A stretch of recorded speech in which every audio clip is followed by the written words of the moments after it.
Hey guys, Ray Joseph. Welcome to WVAR Briefing. Today's topic is agency, and our guest is Amy White, broker with Commonweal Banker Hometown Realty in Kaiser, West Virginia. We're going to take a few minutes to talk about agency and all of the issues that surround it. All right, great, Amy. Welcome. Thanks for taking some time to be with us today. We're going to talk a little bit about agency. I know a topic that's a favorite of yours. It is my favorite. In my opinion, in my humble opinion, agency is probably the most violated law, real estate law on the books. And I say that not with a concern of a bunch of outlaws, but in the sense that I don't think it's an intentional violation. I think it's because agents don't understand exactly what the agency law is and how to best operate on it. Not all agents, but some agents. And that's why I think it's probably one of the most violated, but I'd caveat that by saying one of the most unintentionally violated. Right. We say it's the most misunderstood part of real estate. And I agree with you completely. We find that when we go to CE classes or orientation, or anytime we get three agents together and talk about agency, they all think they understand it, and they're all just a little bit off. But I think that where we come into the violation generally with what you're talking about is that we're just trying to help. We're trying to do a great job and make sure that we give our clients or our consumers or customers all the information that we can. If they ask us a question, we try and answer it. And so I think it's not so much that we don't understand the rules as much as it is just that we try too hard. We try too hard to answer every question. Yeah, I'd agree with that because, like I said, I don't think it's, most of the time anyway, it's not an intentional violation at all. The history of agency, and this is kind of my layman's view of agency, is very simple, very simplistic. It's everybody needs to know who's represented by everyone else. And as long as everybody knows who's representing who so that they don't say the wrong thing to the wrong person, then agency is working the way it's supposed to be. I mean, again, I understand it's more complicated than that, or it could be, but in my mind, that's all it is everybody knows who everybody else works for. Yeah, I think it is that simple. And I think that when we get it wrong is when we overcomplicate things. And if we keep that simplistic view, I think we would probably have fewer issues. It really is just about making sure that you are answering the question that you've been asked in the way that your client wants you to answer. Agency isn't a real estate term, it's a legal term. And it just means that I act on your behalf. So as long as I answer any questions as if my client, whether it's the seller or the buyer, is beside me at that time, I'm probably going to be okay because I'm going to make sure that I don't say anything that they wouldn't approve of me saying. And really that's all agency, when it comes to real estate, boils down to is that I represent my client and their interests first and foremost above anyone else. And I think that's probably, if disclosed dual agency gets complicated, it's then, and it's because we feel like we're working for both of them, so we must share all the information that we have, and that's just not the case with disclosed dual agency. It makes sense, and that's a good way to put it. Just to think in terms. Back in the early 80s, I think it was, the SEC did a study of buyers and sellers, and they did a lot of research, and that's really how agency was created, because what they found out was when they talked to buyers and sellers, in many cases, they either had no idea who represented them, or they thought the person that represented the other side had represented them. And either way, that's when the problem comes into place, because that's when I, as the buyer or the seller, reveal information to you that I shouldn't, or you reveal information to me as the agent that you shouldn't. And again, just because I'm trying to get some guidance, or just because you're trying to help me as my agents. But the SEC found nobody knows, and that's how agency law was created, or the genesis of it. And our real estate commission, way back when, decided that the way they would address this is with the notice of agency form, which again is a pretty simple form to fill out.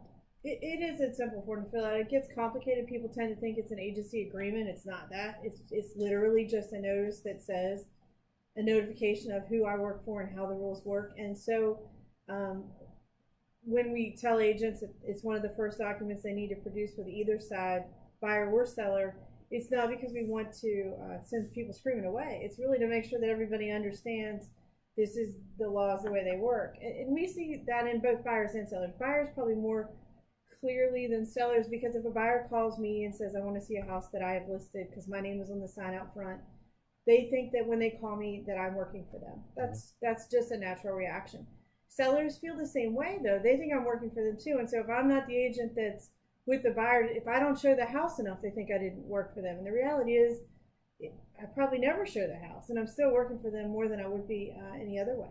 So it's about making sure that they understand. And the challenge for realtors is that we know the language and we get it wrong, but we try and use that same language with the consumer to explain how it works, and it just doesn't fit. And it's generally at a time when they're not really paying attention anyway. For a buyer, when they call, they just want to see the house. I want to see the house. Can I get in the house? So it's really us kind of screeching that to a halt and saying, you absolutely can, but you need to understand that this is the way it works. And there's a way to do that conversationally, I think, that doesn't make people feel quite as threatened as they might. Now, I think, if I recall correctly, the statute says that the notice of agency has to be signed prior to the signing of the purchase agreement. Any document, any document, yes. Which typically, then if you're the listing agent, then it should be before you sign the listing agreement. Absolutely, it should be. But if I'm the buyer's agent, I really don't, unless I'm doing a buyer's agency form, which of course we think you should, but a lot of buyer's agents don't, then there's really nothing to sign prior to. So the notice of agency is probably the first thing you need to get them to sign. Absolutely, and even before you show property. And that's always a challenge because it's hard to get buyers to slow down and do that. But it's our responsibility to do that. And it's not necessarily, like I always say, it's presented conversationally, not confrontationally. It's not about don't work with me. It's just make sure you understand that this is my role. And I really believe that if we explain that well to a consumer, they're gonna choose to work with us, because then they understand that they can trust me, that I'm not, it's not about me and the money I'm going to make. It's about what's best for everybody. And I think that promotes a better relationship, not a more challenging one. Well, that's what we always try to teach, particularly in GRI, to some of the newer agents, is that you've got to, if you're going to be successful in the business, when you sit down that initial client, or even prior to them being a client conversation that you have, that's when you have to excel. That's when you have to show them everything you got that no one else does. And then you're right, exactly what you said. Then they're going to trust you, they're going to feel comfortable with you, and then they're going to want to work with you no matter what your fee is, no matter what you do, because you've shown them how much you know and how much you can help them. And that's the bottom line. It becomes tricky with dual agency, because that's what I want as a client. What I want is to know that my real estate agent is going to advocate for me. They're going to represent me. They're going to help me negotiate. And those things are the things that I lose in dual agency. But at the same time, I can still keep that trust, and I can still keep that understanding. If I trust you and you build that trust at the beginning, when you tell me, hey, you want to look at my listing now, I can't do this stuff anymore, I'm still going to get it, because at the early stages, that's when you built that trust.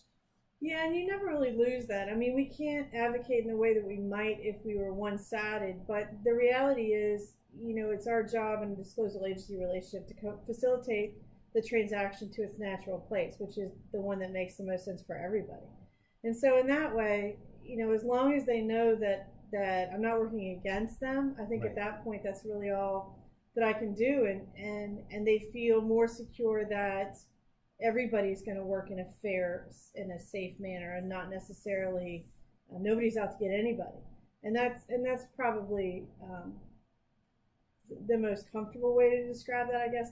Dual agency is always rough. I mean, it's hard on agents. It's really hard on agents, because we're humans, and we're people. And invariably, we're going to want something more for somebody else. I mean, we want things. I always say one of the scariest words in real estate is fair, because we try and determine what's fair, and that's always a risky spot for us to be in.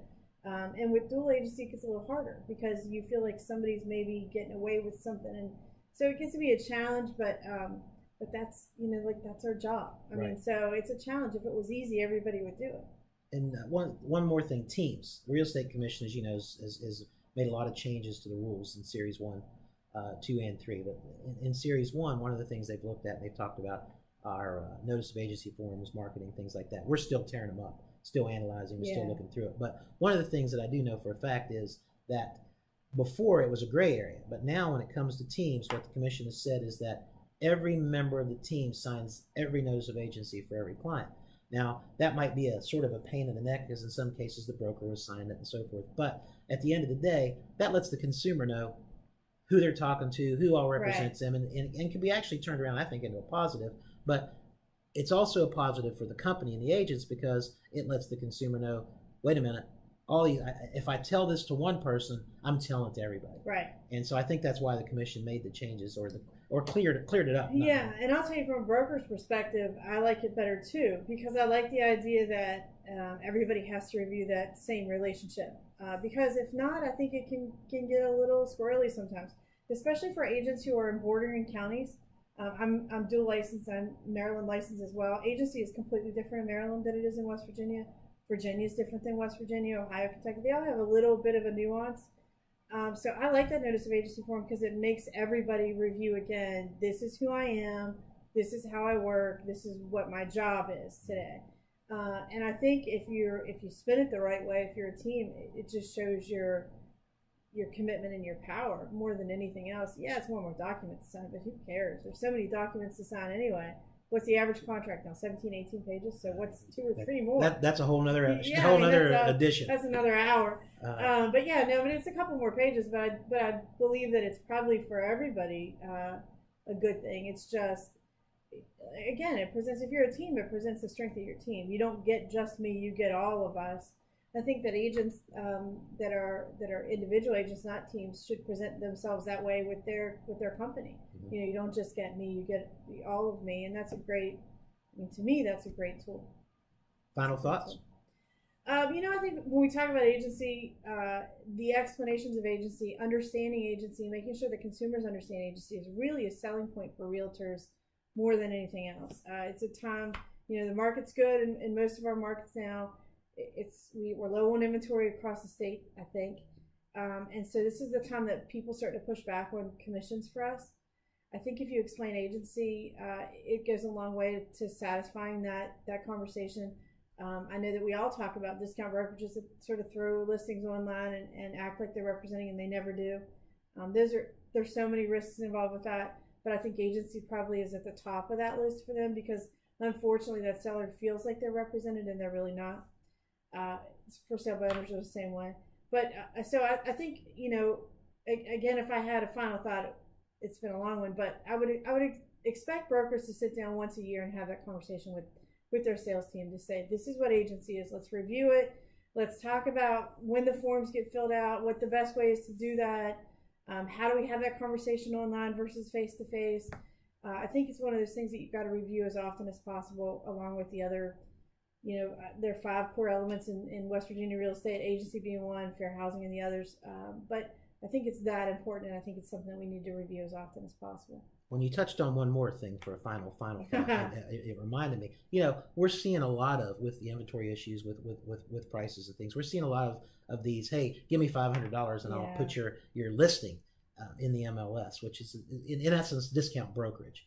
But what it creates is a real problem, particularly on the buyer's side, because what happens is I put the listing in there and I sign the notice of agency, all that stuff. But then when the buyer's agent brings a buyer to the house, the seller, because they're kind of out there alone on an island, they start asking these questions and it goes back to this core, we want to help. Then the buyer's agent wants to try to help that seller, but then they have to bite their tongue because, wait a minute, am I crossing the signs because I don't represent you? You're represented by someone else.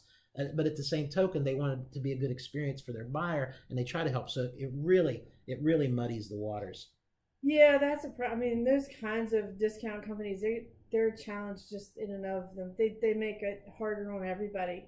But that's certainly a big part of it because as an agent working with the buyer, the seller starts to ask me questions that absolutely should have been answered by their agent that they're paying nothing to or not enough to. But the reality is.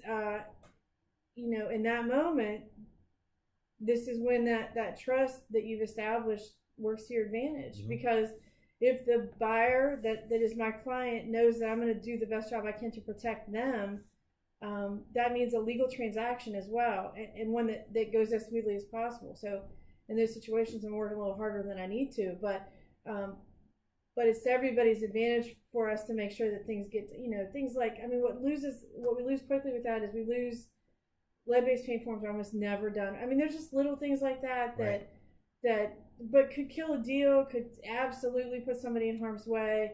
If we have inspections and things to deal with, or absolutely, all those things. And so in that moment, I think that the secret is just to make sure that when you're the agent in that role, that you first and foremost protect your client. I've agreed to work with that client and my job is to make sure that it goes well for them. So it needs to go, and I'll do whatever work is required to get that done. But I also think that it's,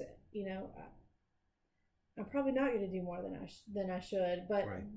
but I'll make sure the deal closes. And they'll get minimal service from me on the seller side, even if they haven't earned it, just because it's the right thing to do.